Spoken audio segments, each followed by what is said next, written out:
Roselyne et le nain vert de Michel Arnegui, illustration de Pierre Le Guen, narration Cédric Castella. Malheureusement, Vincent ne fut ce jour-là d'aucun secours. Ne savait-il rien ou ne voulut-il rien dire? Toujours est-il que Line repartit aussi peu renseignée qu'avant. Sur le chemin du retour, à peu de distance du hameau, elle rattrapa le facteur qui ne montait jusque chez elle qu'à date fixe pour payer à son père sa pension de blessé de guerre. Si vous avez une lettre, donnez-la moi, monsieur le facteur. Pourquoi n'avez-vous pas laissé chez ma tante comme d'habitude? C'est que... C'est une lettre recommandée cette fois. Je dois la remettre en main propre. En main propre? Cette formule laissa Line un instant songeuse. Elle jeta un coup d'œil sur ses mains qui tenaient les miches de pain. Où avait-elle bien pu les salir comme ça? Mais non, le facteur devait vouloir dire autre chose. La maîtresse nous en a parlé à l'école. Mais moi, je n'ai encore jamais vu de lettre recommandée. Bon, c'est peut-être mon oncle du Haut-Var qui l'envoie.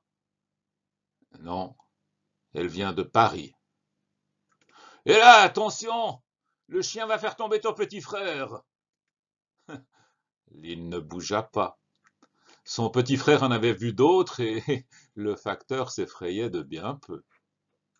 Mais ce qui était inquiétant, menaçant, c'était cette lettre de Paris.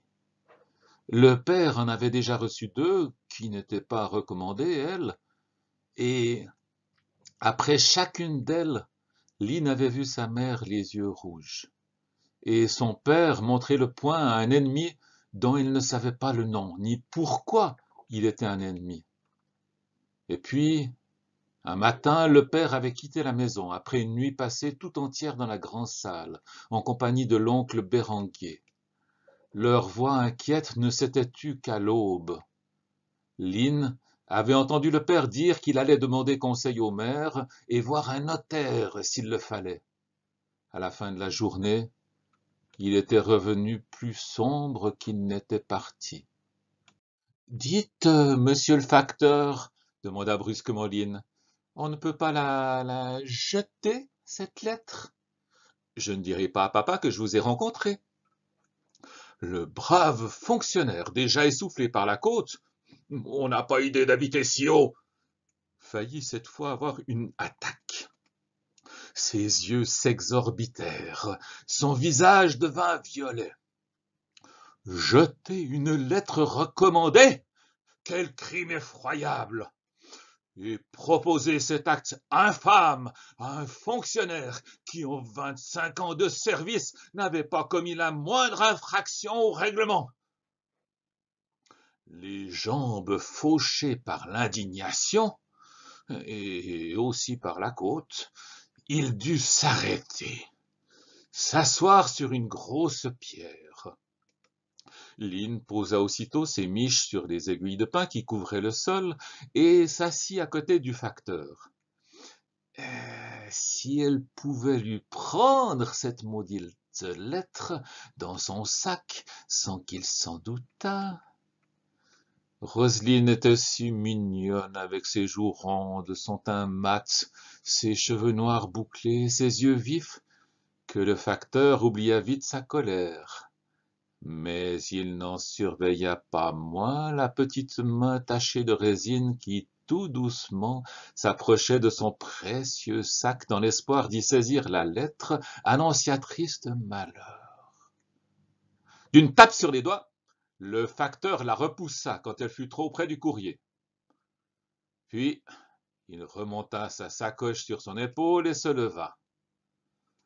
Allons, en route. Et puis, pourquoi veux-tu que cette lettre apporte de mauvaises nouvelles? Line avait eu raison d'être inquiète. Le soir même, sa mère lui confia. Tu es maintenant une grande fille. J'aime mieux te dire la vérité. D'ailleurs, tu te serais bien rendu compte par toi-même que nous n'avons pas le cœur à fêter Noël comme d'habitude. Tu sais que ton père, blessé à la guerre, a été fait prisonnier. J'ai dû alors abandonner la ferme de Brignoles que je ne pouvais pas cultiver seul et je me suis réfugié avec toi chez mon frère dans le Haut-Var. Mais le pays est pauvre, là-haut. Et dès le retour de ton père, nous sommes venus ici, chez l'oncle Béranguier.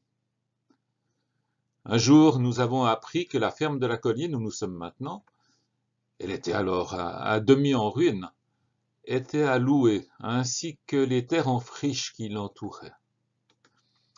Nous l'avons donc louée, et ton oncle nous a aidés à remettre la maison et les terres en état. Entre-temps, Fanfan est né, et maintenant, à force de travail, nous avons une jolie propriété qui ne nous enrichira pas, mais où nous vivons à l'aise. Et, et voilà qu'on veut nous mettre dehors. Le bail, disons la location, tu comprendras mieux, arrive à sa fin en septembre prochain. Le propriétaire ne veut pas le renouveler. Il a, paraît-il, l'intention de faire construire une route et de bâtir ici une belle maison. À cause de la source et de la vue qui n'a pas sa pareille aux alentours. Il faut refuser de partir, maman, il faut rester. La mère secoua la tête. Nous n'en avons pas le droit. Nous sommes prévenus depuis plusieurs mois déjà et en septembre prochain, il faudra tout quitter. Et pour comble de malheur, ton père ne trouve pas de ferme à reprendre. On hésite à lui confier une propriété à cause de sa blessure de guerre qui le fait encore souffrir et l'oblige parfois à rester plusieurs jours sans travailler. Heureusement que je n'ai que Fanfan et toi. Que deviendrions-nous si j'avais une nombreuse famille à nourrir? Allons, ne pleure pas, Maline, sois courageuse. C'est demain Noël. Ce jour-là, il ne faut pas penser à des choses tristes. La mère embrassa Line qui pleurait à chaudes larmes. Tiens, va plutôt détacher ta chèvre. Elle bêle si fort que j'en ai la tête qui me fait mal. Line se laissa tomber au pied du piquet qui retenait Riquette la chèvre et l'empêchait de commettre 1000 folies à travers le jardin ou dans la forêt. Pastor vint s'asseoir en face de sa maîtresse et il la contempla avec de bons yeux inquiets. Il avait de longs poils noirs frisés, des oreilles sensibles toujours à l'affût du moindre bruit et une queue en panache dont il était secrètement très fier. Riquette, elle, avait un pelage soyeux, brun clair sur les flancs, brun foncé sur le dos. Sa tête aussi était foncée, avec des petites cornes fines et des yeux couleur de caramel à reflets dorés. C'était une très jolie chèvre. Qu'est-ce que vous avez tous les deux? Interrogea-t-elle en cessant de tirer sur sa corde. Vous en faites une tête. Laisse-nous tranquilles, aboya Pastor. Occupe-toi de ton herbe. Et toi, occupe-toi donc de ta soupe, pasteur sans troupeau. Qu'as-tu fait de tes moutons? Le loup les a mangés? Riquette savait bien que le père de Roselyne avait vendu son troupeau de moutons, mais elle faisait toujours semblant de croire que Pastor l'avait égaré quelque part dans la colline. Taisez-vous, ordonna Line. J'en ai assez de vous entendre vous disputer à longueur de journée. Vous ne savez donc pas que bientôt, toi, tu n'auras même plus un carré d'herbe à brouter et que toi, je ne pourrai même pas te donner un morceau de pain chaque jour. Riquette cessa un instant de mâcher et pointa les oreilles. Qu'est-ce que c'était que cette histoire? Line la leur raconta tout au long et elle la raconta encore à Vincent qui était venu lui porter, pour elle et Fanfan de la part de sa mère, un nougat blanc et un nougat noir, ajoutés aux amandes, aux figues, aux raisins secs et aux oranges qui composaient le dessert de Noël. Vincent savait qu'ailleurs en Provence, la coutume voulait que l'on mît sur la table 13 desserts pour le repas de Noël. Mais ici, ce n'était plus l'habitude. Lorsque Lynn eut fini d'expliquer la situation à Vincent, Riquette, qui était assez égoïste, insouciante et horriblement gourmande, demanda: « Ce nougat que tu as porté, il est bon ?» Lynn rougit de honte. S'intéresser au nougat alors que toute la famille était dans une situation désespérée. Elle jeta un caillou à Riquette et s'assura du coin de l'œil que Vincent n'avait pas entendu. D'ailleurs, la précaution était bien inutile, car Vincent osait prétendre que les chèvres ne parlaient pas, pas plus que les chiens ou tout autre animal, et il affirmait, sans vouloir démordre, que ces conversations n'étaient que le produit de l'imagination de Lynn. Naturellement, ni l'un ni l'autre ne disaient rien de tout cela aux parents. Mais qu'aurait-il pensé? Vincent, ce cousin qui savait faire tous les problèmes et qui connaissait par cœur les règles de grammaire les plus insaisissables, ne savait cette fois que dire. La catastrophe menaçant Lynn et ses parents l'accablait.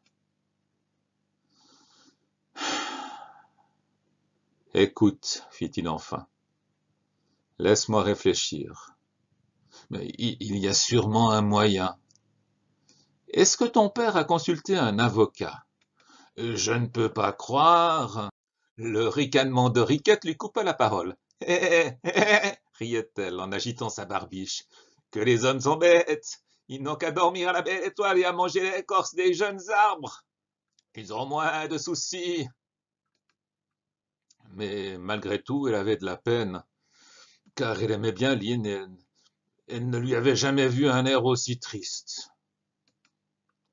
Quant à Vincent, surpris par le ton du bêlement de Riquette, il se demanda pour la première fois de sa vie si, vraiment, les chèvres ne parlaient pas.